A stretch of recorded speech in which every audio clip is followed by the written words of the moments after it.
Hello, fellow traders. 'Tis I, the Rumpled One. Monday, January the 14th, the year 2019. And let's talk trading. 50-50, 80-20. I'm sure you've heard those numbers, phrases bannered about. 50-50 could go one way or the other, right? 50-50 odds. Or 80-20, you know, 80% of your profits come from 20% of your trades. 80% of your losses come from 20% of your trades. So you have to focus on those extremes, right? Well, that's what I want to look at because, you know, there's so many people putting information out there about trading, and probably focus on that later in the week too. But, you know, people talk about the odds in trading. Well, you see, there's really no odds. There's statistics because trading's, you can only look at what happened. You really can't predict what's going to happen next. They don't have probabilities. I mean, you can say what's going to happen. I mean, if you want to call that predicting, but you can't really say the odds are it's going to go up, 20% and it's going to go down 80%. You can't say that. You can say statistically that's what happened, but that next trade, not so much. It just doesn't work that way. So 50-50, 80-20.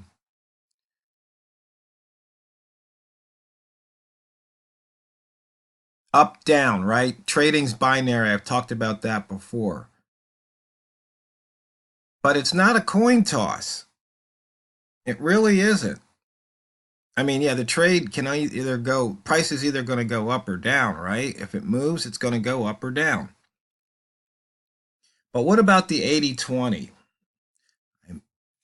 Look at your last 10 trades or last 100 trades and see if it holds true.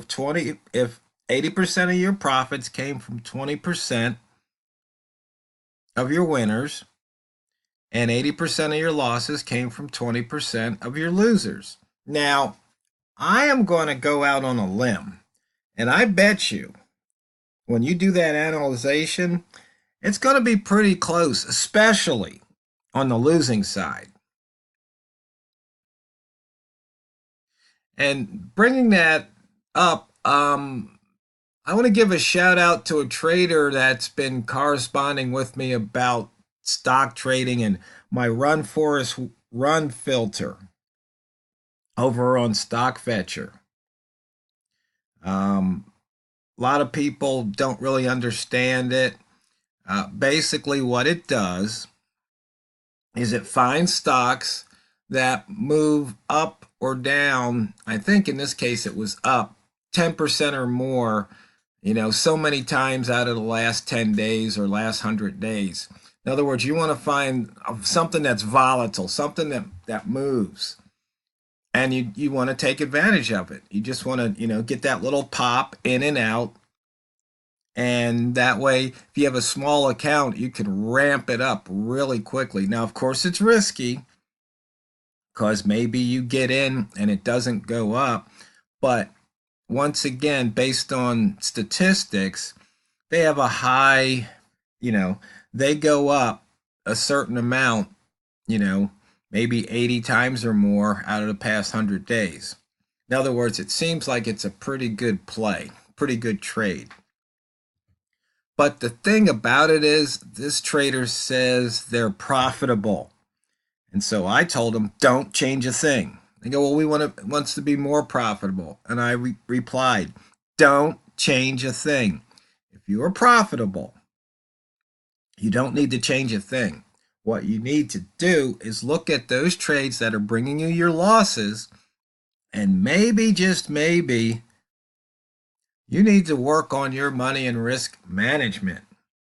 Because if your money and risk management was implemented properly all the time, unless there was something outside of your control, like a bank intervention or something that caused one of those fat fingered spikes on the chart, and it went against you, each one of your losses should only be less than or equal to the risk. Now think about that. Think about that.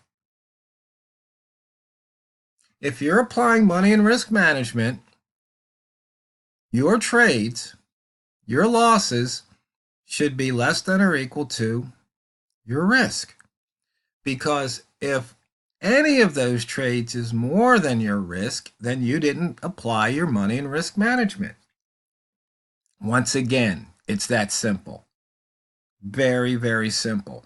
And if you see that 20% of your trades caused 80% of your losses, then this is all you have to change, is you just make sure those losers get stopped out at your risk level.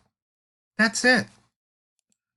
So let's take a look here at the chart, or the year-to-date analyze, and you can see price is 115 pips below the yearly open here for the euro yen.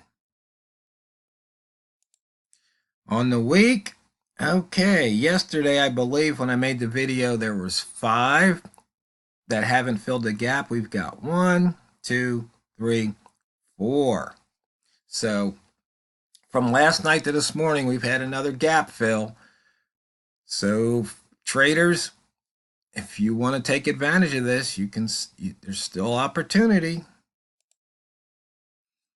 And we're going to look at the first day of the week, first day of the month, first day of the year. And you can see we're still within the first day of the month and year right here. And we're still putting in the high and low, the opening range for the week. We'll call it the weekly open range. Now, the one thing about the range, as you can see, usually it's going to be outside of the buy zone, this range. So that's why the buy zone's so powerful, because once we establish the open price, we set the buy zone anywhere between 5 and 10 pips above and below the open, and we just take those trades, and you can see right here what's happened for the year on that close to open. Some of them have been huge, right? And some are still right around that yearly open. So right here, pound or the dollar franc, you can see right here, we just crossed below that yearly open. Something to consider when you're trading.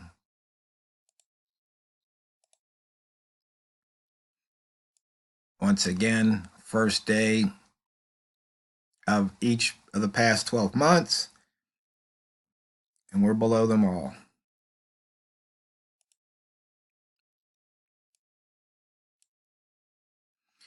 And you can see right here,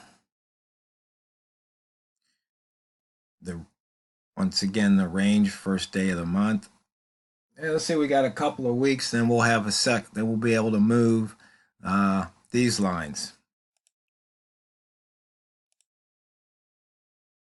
And inside bar, I had a question. Somebody was asking me, how do I get the shading? Well, oh, I hit the wrong button there. Indicator list, inside bar plot. Now, I updated it, so if you didn't go out and get the updated code last month, you still have the old version. And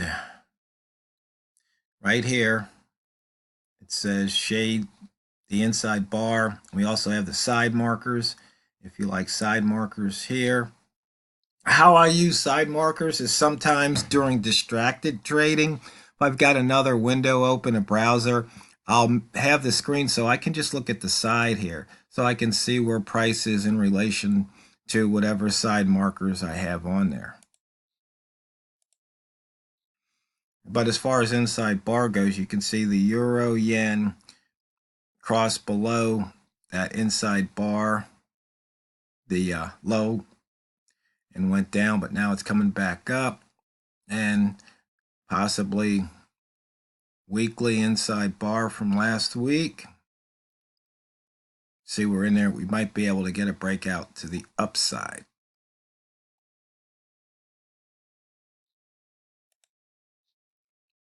And the range, euro yen just 66, but we have 1, 2, 3, 4, 5, 6, 7 over 100. Once again, range, current daily high, current daily low. Looking at the daily open, you can see how prices moved off the daily open, once again showing how powerful the buy zone can be. And we've got the weekly holos, or actually weekly, daily, yearly holos here, showing where price is. You can see we're getting up near that high area. See, we got daily and weekly the same, so they're overwriting themselves.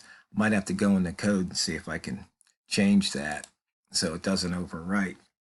Okay, we haven't hit the pivot. Here's the daily weekly open today, and you can see here we're heading back towards that open. Rat zone, Larry live trade, 65 pip range. So the rat zone is definitely in effect. You definitely want to wait for a candle to close and then come back out, with 24.22 being the short trigger.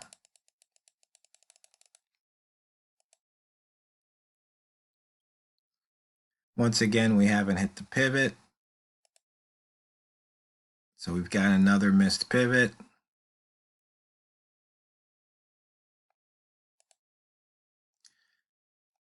Price action, 3-ball here at the bottom, green at the line, proved to be profitable. 2-ball at the top, red at the line, proved to be profitable. And some people are really loving the simplicity of this trade. Wick zone, you can see in and out of the wick zone, back in, back out. Looks like we want to try and get back in at D1 daily low from previous session. See here, we've got a Larry live trade to go long.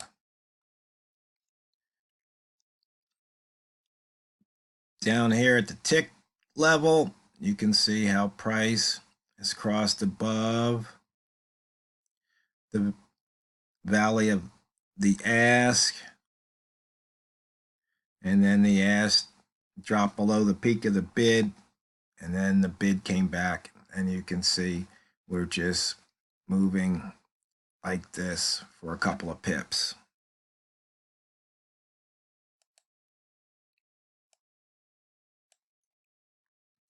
Now, you can see here when I first opened the chart, somebody asked, saying something about this was just a range, or something about something that had to do with range.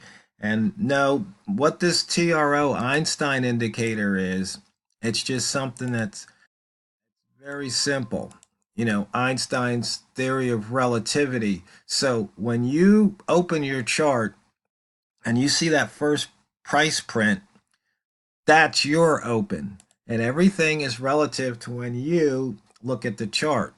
So you see I've got my threshold set at 2.5 pips, which is just a little bit more than the spread. Now, you can actually, maybe I should put average spread or min and max, but that's a different indicator. But you might want to, maybe you say it should move 2 spreads. I've got it set for about 1.5. I just think 2.5 pips. Usually for most pairs that are 2 pips or less, you can see if prices move the spread. In other words, if the bid has gotten up to the ask, and chances are it's going to go. And if the ask gets down to